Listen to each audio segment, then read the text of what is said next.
नमस्कार। ABN news में आपका बहुत बहुत स्वागत और मैं हूं सुरेश झा। डॉक्टरों को भगवान का दर्जा दिया गया है और दर्जा दिया भी क्यों ना जाए।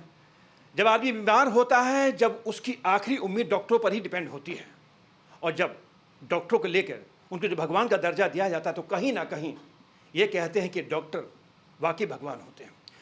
कोरोना की जब शुरुआत हुई थी तो आपको हॉस्पिटल से अगर बात की जाए तो वहाँ पर डॉक्टर ही थे जो अपनी जान की परवाह ना करते हुए मरीजों के साथ दिन रात जूझ रहे थे। डॉक्टर फ्रंट लाइनर थे। और सबसे बड़ी बात है कि इस कोरोना के दौरान जो एक आंकड़ा आया है वो आंकड़ा बहुत ही चौंकाने वाला आया है। कोरोना की दूसरी लहर में करीब 730 डॉक्टरों ने जान गंवाई है पूरे देश भर के अंदर। बड़ी चिंता की बात है। आखिर वजह क्या है? डॉक्टरों को सहूलियत नहीं मिलती है, डॉक्टरों को जो बेसिक जो चीज़ें मिली वो नहीं मिलती हैं। अगर हम बात करें देश भर के डॉक्टरों की हालत बहुत ज़्यादा ख़राब है और ये भी सामने आया है कि अब डॉक्टर भारत में प्रैक्टिस नहीं करना चाहते हैं। आज इसी विषय पर हमारे साथ बातचीत करने के लिए मौजूद हैं डॉक्टर अभिनव हैं जो कोरोना के स्पेशलिस्ट हैं। आज इनसे बातचीत करते हैं और तमाम मुद्दों में इनसे जानने की कोशिश करेंगे कि आखिर भारत के अंदर, इंडिया के अंदर डॉक्टरों की इतनी बुरी हालत क्यों है और कोरोना के दौरान जो करीब 730 डॉक्टरों की जो देश भर में मौत हुई थी उसके लिए हम किसको जिम्मेदार ठहरा सकते हैं। डॉक्टर साहब का बहुत बहुत स्वागत है हमारे चैनल में। एक ताज़ा रिपोर्ट मिली है कि कोरोना की दूसरी लहर में करीब 730 डॉक्टरों ने जान गंवाई है। बड़ी दुखद बात है। क्या कहेंगे इसके पीछे वजह क्या? फ्रंट लाइनर थे या क्या और वजह है इसकी? देखिए, बहुत ही दुखद बात है ये। 730 डॉक्टर जो आपने आंकड़ा बताया दूसरी वेव का, पहले में ही लगभग इनके इतने ही डॉक्टर पहले भी शहीद हो गए थे। इसको समझने का बस एक सबसे बड़ा तरीका यही है, जैसे एक सिपाही बॉर्डर पे लड़ता है और गोली खा जाता है, वैसे ही एक डॉक्टर ने इस कोरोना पैंडमिक में उतनी ही शिद्दत से लड़ाई की थी और शहीद हो गए। वो इसलिए है क्योंकि एक डॉक्टर जब कोरोना इतने सारे मरीज़ों को देखता है तो वो खुद कोरोना से एक्सपोज हो जाता है और कोरोना की बीमारी को पकड़ लेता है, पर उसकी ये ड्यूटी है कि वो जनता के लिए और सारे अपने मरीज़ों की जान बचाए।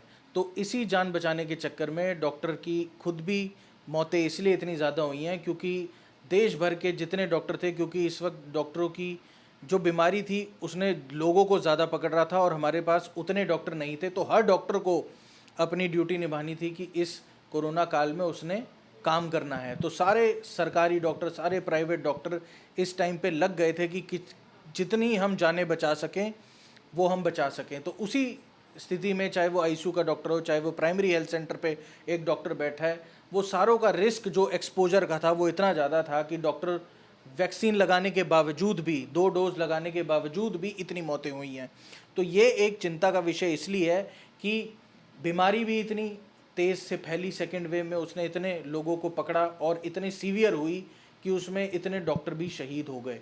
पर यही कहना चाहूँगा मैं कि ये हमारा कर्तव्य है, ये हमारी ड्यूटी है, हम आगे भी करते रहेंगे। जैसे भी अब आपको लग रहा है कि थर्ड वेव भी आने वाली है तो उसमें भी डॉक्टर जी जान लगा देंगे कि हम जितनी से जितनी प्रिवेंट हो सके और जितने से जितना ट्रीटमेंट हो सके हम कर सकें।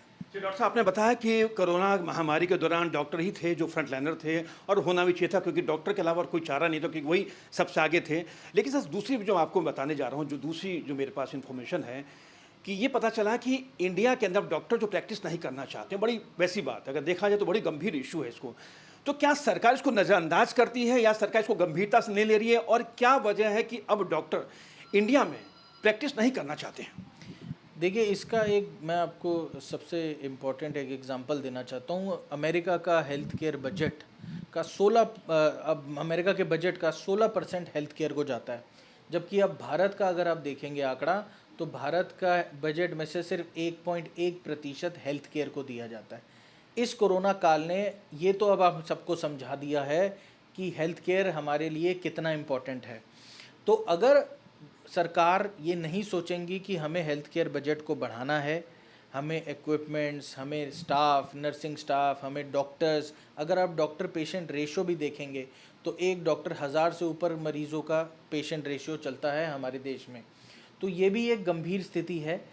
अगर आप देखेंगे सारे डॉक्टर्स अक्यूमुलेट होकर मेजर सिटीज़ में होते हैं, पेरिफेरी में डॉक्टरों की कमी होती है। तो ये जो डिस्पैरिटी है इसके पीछे जब डॉक्टरों से बात की गई तो उन्हें ये पता चला कि वेतन का जो स्थिति होती है, डॉक्टर भी इंसान ही है जिसका भी घर चलना है, जिसकी भी रोटी चलनी है। तो अगर आप डॉक्टर को एक फाइनेंशियल सिक्योरिटी नहीं देंगे कि आप चाहे गांव में काम करें, चाहे आप इधर सिटी में काम कर रहे हैं, आपको उतना ही सब कुछ फाइनेंशियल सिक्योरिटी मिलेगी, आपके उतने काम करने की, आपको इक्विपमेंट्स वगैरह, पैराफर्नेलिया, जितने भी नर्सिंग स्टाफ हैं, जितनी भी दवाइयां हैं, ऑक्सीजन की सप्लाई है, जब तक एक अश्योरिटी आप एक डॉक्टर को नहीं देंगे तो उसे यही लगता रहेगा। डर जो आप कहते हैं, जो आपको लग रहा है कि आज बाहर जाने की सब सोच रहे हैं, वो इसलिए सोच रहे हैं कि स्थिति हमारे देश में बदलनी चाहिए हेल्थ केयर को लेके। अगर ये ऐसे ही चलता रहा तो हेल्थ केयर हमारा, जैसे इस टाइम पे आपको लगा था कोलैप्स कर जाएगा, वैसे ही अगर ऐसी वेव्स और आती रहीं, अगर कोरोना 26 आ गया और कोरोना 32 आ गया, तो हमारा हेल्थ केयर सिस्टम इस महामारी को झेल नहीं पाएगा और ये चरमरा जाएगी।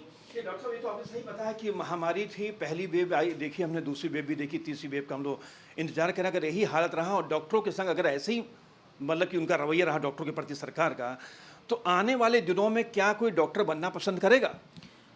देखिए, मैं बिल्कुल आपकी बात से सहमत हूँ। डॉक्टर सिर्फ जैसे आपने ये बताया कि ये तो हमने सारी चीज़ें बात कर ली कि फाइनेंशियल सिक्योरिटी या फिर दूसरी आजकल चीज़ें जो हम देख रहे हैं, डॉक्टर के प्रति वायलेंस बहुत छिड़ गई है, लोग बड़े रेस्टलेस हो गए हैं, लोगों का विश्वास, एक डॉक्टर पेशेंट ट्रस्ट जो था वो बहुत ही चरमरा रहा है स्थिति पे। लोगों को ये समझना चाहिए कि एक डॉक्टर अपने मरीज़ की जान उसी तरीके से बचाता है जैसे एक अपने परिवार वाले की बचाएगा। तो जब तक ये भाव एक डॉक्टर के मन में है, वो डॉक्टर जब तक सुरक्षित महसूस नहीं करेगा कि अगर मैं इस मरीज की जान बचाने के लिए लगा हूँ और बाहर मेरे को 10 लोग मारने के लिए खड़े हैं, तो कोई भी डॉक्टर अंदर से डरा हुआ पूरी अपनी जो एक जिस तरीके से अपनी वो ड्यूटीज़ निभा सकता है, उसको डर लगेगा वो निभाने में। फिर उसको जब डर लगेगा तो वो अपने बच्चे को इस देश में डॉक्टर बनाने से भी डरेगा। तो ये एक भय, बिल्कुल मैं मानूंगा कि ये अंडरलाइन भय जो पहले भी डॉक्टरों के बीच में था, इस कोरोना काल में वो भय बढ़ता जा रहा है। क्योंकि इस कोरोना काल के दौरान हमने देखा है कि कितने लोगों ने डॉक्टरों पे ऐसे अटैक किया है जैसे उनके सर फट गए हैं, वो आईसीयू में पहुंच चुके हैं। आज भी एक डॉक्टर हिंदुस्तान में प्रैक्टिस करने से डर रहा है कि कहीं मैं इनके मरीज़ को अगर कुछ भी हो जाता है, बिना समझूने के, पूरा अटेंडेंट्स को समझाने के बावजूद भी, तब भी अगर अटेंडेंट नहीं समझते, तो एक security, personal security, financial security, ये सारे कारण हैं जो आज डॉक्टर को महसूस हो रहे हैं। चलिए सर, आपका बहुत बहुत धन्यवाद। ये थे डॉक्टर अभिनव जो हमारे साथ बातचीत कर रहे थे। कोरोना महामारी आई जिसमें हमें बता दिया कि डॉक्टर क्या होते हैं, क्योंकि हमने कभी हेल्थ सिस्टम की तरफ ध्यान नहीं दिया। देश में सरकार आई, सरकारें चली गई, सब ने अपनी तरह से राज किया, सब ने अपने तरीके से एक एजेंडा फिक्स किया। लेकिन कोरोना की दूसरी लहर आई, पहली लहर देखी, अब तीसरी लहर का हम लोग इंतजार कर रहे हैं। पता चल गया कि हेल्थ केयर यानी हेल्थ सिस्टम कितना इंपॉर्टेंट है, खासकर हमारे जो डॉक्टर हैं वो हमारे लिए कितना इंपॉर्टेंट है। लेकिन हमारे देश के डॉक्टरों की जो हालत है वो आज किसी से छिपी नहीं है।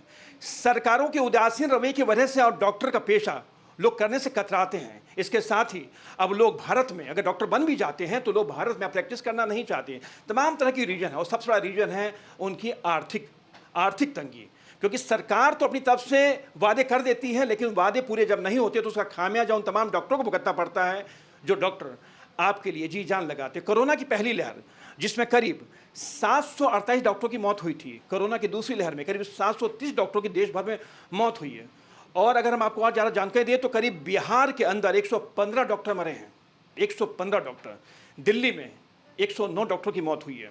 उत्तर प्रदेश में 79 डॉक्टरों की मौत हुई है। पश्चिम बंगाल में 62 डॉक्टरों की मौत हुई है और झारखंड में 39 डॉक्टरों की मौत हुई है। तो आप सोच सकते हैं कि हमारे देश के अंदर डॉक्टरों की स्थिति कैसी है।